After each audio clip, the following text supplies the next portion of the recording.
Good morning mga katribo. Ato nga dumaan si Kuya sumisigaw at nagtitinda ng alimango. At tayo nga ay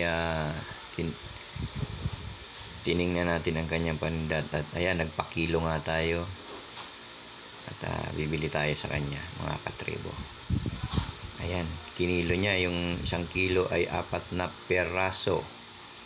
Ayan.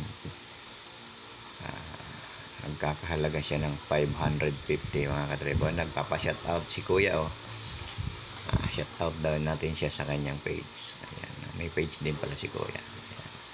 Ayan nga at binayaran na natin ang ating biniling alimango. Ayan na.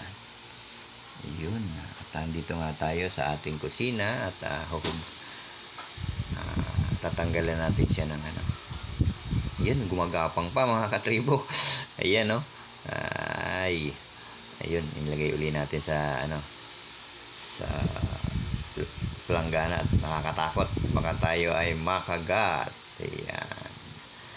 Tuloy-tuloy tayo sa ating ginagawa mga katribo. Ayan.